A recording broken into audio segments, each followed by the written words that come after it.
The Smurls, who were just your average American family, moved into their new home after suffering one of their greatest losses, just to discover that it was already occupied by someone or something. Something that wanted to drain their family of all happiness and create chaos in their lives. Over the course of 15 years, the Smurls had reportedly been tormented by these unseen beings.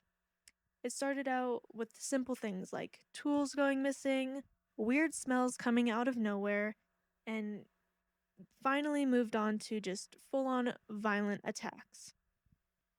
Today, we will be pulling back the covers on one of the most infamous cases that was investigated by Ed and Lorraine Warren, which has gone on to inspire the new Conjuring movie, The Conjuring Last Rites.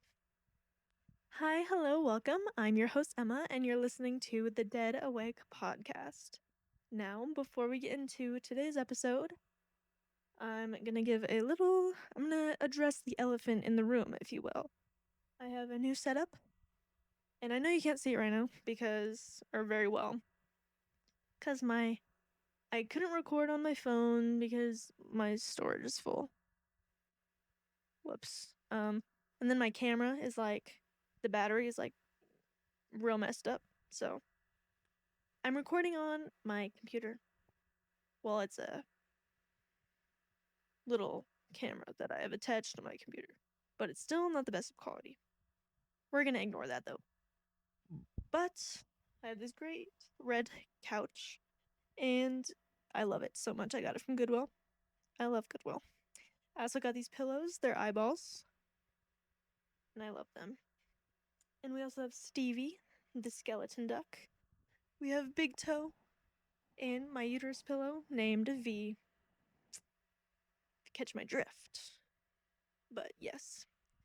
But soon, hopefully, all of my technical difficulties will be put to the side because my great friends, Mike and Z, they also have a podcast. It's called the Oh Shit Podcast. This is editing Emma, and I'd like to say that it's called the Shit Podcast, not the Oh Shit Podcast. We may resume. And they make music. Go check them out. I'll have all their stuff linked below. But they've been so gracious to offer me some of their extra equipment that they have. So shout out to them. But now we can finally get on to the episode. Let's go.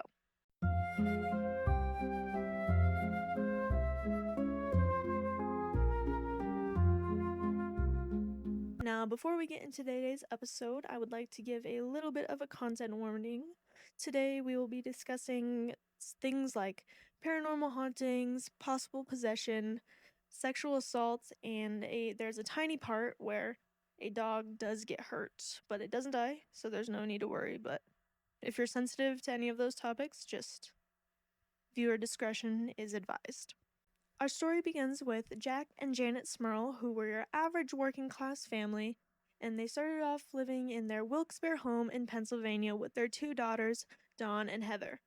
However, in 1972, Hurricane Agnes hit their hometown, and their home was destroyed with flood damage, extensive flood damage. And this had caused them to move and relocate, and they ended up moving into a double block duplex.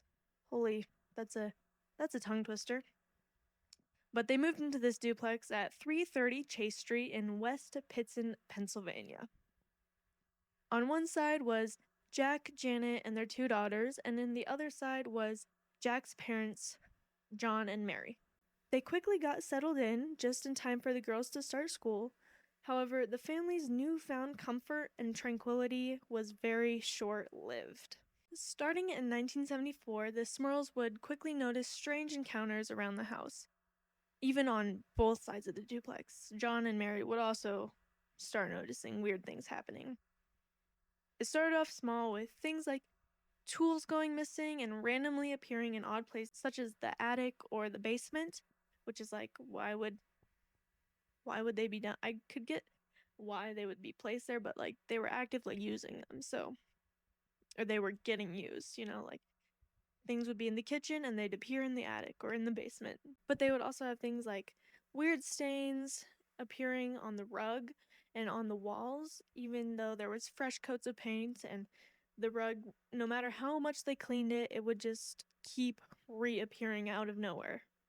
And eventually a TV would catch fire even though it was unplugged, which is odd. I've never had a TV catch fire. But these were the things that the family would just brush off as it being an old house. But things would soon escalate and the family would no longer be able to push things under the rug. See what I did there? Because they're rug. Yeah. I'm not, yeah, whatever. But, anyways, pipes would continuously burst despite Jack and Janet calling a plumber and having it fixed multiple times. Foul odors would consume the house with no possible source, and footsteps could be heard in the attic, and when Jack would go up to investigate, he would find nothing. And Dawn, who was 9 at the time, would report seeing human like but translucent figures wandering around in her bedroom at night, and deep scratches would appear on the base of the sink and bathtub. It was almost like a giant cat was clawing at them. The Smurls' fear would grow, but things would only escalate further. In 1977, Janet would give birth to 2 twin girls, Sharon and Karen. Not only would this deeply affect the household expenses, but would also take a turn for the worse with whatever beings were occupying the house. Mary Smurl, the grandma, would go on to suffer a heart attack in March of 1977, but would go on to live, thankfully. And we can all assume that whatever was haunting the Smurls was feeding off this family stress. More things would start happening, like radios that were unplugged would blare static at random times in the night. Cold spots would form in weird places in the house, even though there was a working furnace. And even the kitchen drawers would slam open and closed, which made utensils and whatever contents they hold fly everywhere. This is when the family would finally start to experience the auditory, tactile, and visual horrors. One night when Jack was laying in bed reading, he suddenly got this feeling that he was being watched, and not too long after that, he would feel a phantom hand caress his arm, but when he turned around and looked, there was nobody there. Janet would hear Mary calling her name from the basement, which was weird in general, but to make things worse, it was at a time when Mary was out grocery shopping. One night, not too long after that, Mary had heard Jack and Janet aggressively arguing, and she was astounded by the use of profanity and language that was being thrown around. But when she had brought it up to them the next day, they completely denied it and had stated that they were actually fast asleep at that time. Things were not only heard by the family but also by the neighbors, because on multiple accounts, their neighbors had reported hearing screams coming from the home either late at night when everyone was asleep or even when the family wasn't home at all. But this is not where things had ended. Now, this is the part where the dog does get hurt, so if you don't want to listen to that, you can skip ahead maybe 30 seconds or so. I will not be offended. In 1985, things had taken a violent turn. One evening, the family dog Simon, who was a large German shepherd weighing around 95 pounds, had been thrown against the wall in the hallway by some unseen force. Now, he was left unharmed, but he did come out of this experience cowering and whimpering out of fear. He wasn't the only one that had been harmed, though, because soon after, Dawn, who was now 19, had been reportedly pushed down the stairs, luckily only just spraining her ankle. But then the dining room chandelier would also crash to the floor one evening, barely missing their daughter Heather, who would have 3 stitches due to the glass shattering around her, which is terrifying. Could you imagine a chandelier falling from your ceiling and it just barely missing you? I think I'd cry. I don't think I could ever have like a light fixture above my head ever again. But I digress. One night, Janet would also be levitated out of her bed about 6 feet into the air and thrown against her bedroom wall, to which she sustained injuries to her back and arms. And now for probably one of the most interesting and terrifying parts of this case. If you don't want to hear mentions of sexual assault, now is the time to skip forward about 1 or 2 minutes. One night in August 1985, Jack was sitting on the couch just casually watching TV when he felt this malevolent force come over him and paralyze him. He would go on to describe seeing a succubus, which is a female demonic entity who preys on men and basically drains them of their happiness and just causes them dread. That's my understanding of it. And it's usually done through like sexual activity. He reported that it did in fact sexually assault him when he was in this paralyzed state, which is terrifying. I don't know what I would do. Not even a month later, in September, Janet would experience something very similar. She would be laying in bed, sound asleep, when she would wake to this malevolent force molesting her, as she described it. These attacks were what sent the Smurls over the edge, and by the end of 1985, they were all living in constant fear. In January of 1986, Janet had contacted the renowned paranormal investigators Ed and Lorraine Warren out of exhaustion and desperation. They took this as a cry for help and arrived 5 days after the initial call, and over the next 8 months they would go on to do what they did best and help the family out. Soon after arriving, Ed had found a cold spot in the house and would witness a black mass after using prayers and holy water in one of the rooms. Lorraine, who was a clairvoyant, would report seeing "Get Out" written in red lipstick on the bathroom mirror, and would go on to identify who was behind the hauntings.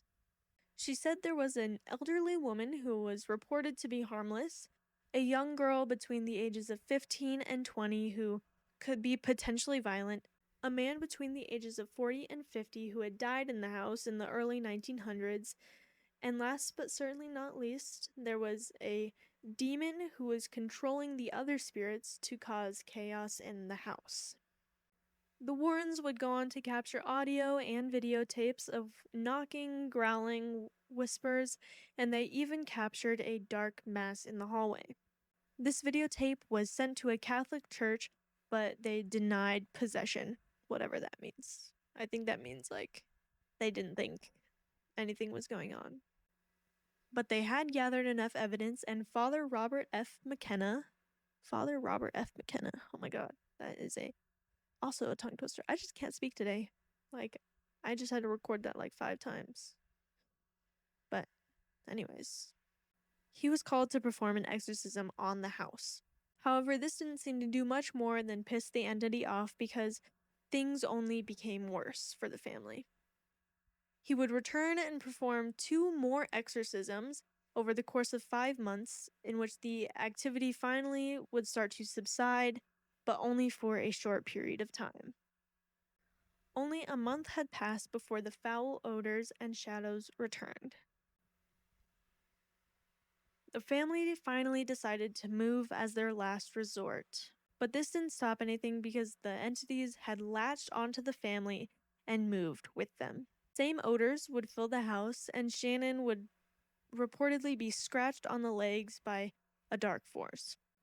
Finally, the church had sanctioned a 4th and final exorcism, and after 15 years of this whole ordeal, the Smurls were finally cleared of whatever was beating down on them.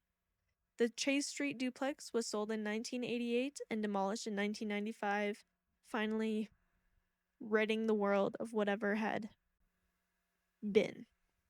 Now, this case had gained a lot of media coverage over the whole 15 years that they were dealing with it, and it had contained a lot of skeptics. In August of 1986, a group of people reportedly threw bricks through the windows of the duplex, and the police had restricted access from that area for good while this was all going on. But like, could you imagine like you're dealing with like this demonic haunting that's like throwing your family around, and there's just like a group of kids outside and they're throwing bricks through your windows? I couldn't deal with that. I think I'd hurt someone real bad. The Smurls had also signed a book deal for a book called The Haunted: One Family's Nightmare, which was published on November 15th, 1986. But this book faced a lot of criticism for lack of evidence, whatever that means. People just didn't believe it and they honestly just thought it was a hoax. Not only did they think it was a hoax, but they claimed that this family was dealing with mass hysteria from family stress, like having to move from one home to another, having two more children on top of what they were already dealing with, and also from things like Mary having a heart attack. A woman who moved into the duplex right after the Smurls had reported that she had no paranormal activity, which is like, honestly, in my opinion, that's like, well, yeah, because they took it with them. They took it for you. So, but in my opinion, I think that it is whatever they were dealing with was feeding off of their stress, but it wasn't a mass hysteria. But who knows? I don't know. I will watch the movie and see what I think. But I don't think it was a hoax. Sue me. And that is the paranormal case of the Smurl family. Whether you believe it or not, it has left us a haunting story to tell. And once again, this is the movie, or the case that they're basing the new Conjuring movie off of. And I'm super excited. I'm a big fan of the Conjuring movies, and I'm gonna go try and see it in theaters. I have a very busy month, so hopefully that happens. And I'm broke. Gotta fix my car. But that's not for us to discuss here. Maybe. Maybe one day. The universe is trying to tell me things with my car. But if you found today's episode interesting, be sure to leave a like, follow, review, or 5-star rating on whatever platform you are seeing this on.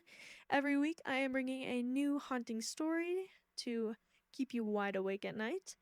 And if you have any stories that you would like to share with me or any feedback, my Gmail is deadawakepodcast@gmail.com. And I will have that along with my social medias down below. Be free to DM me or comment, whatever you'd like. But that is the end of today's episode, so let's turn out the lights, get comfy, and stay dead awake.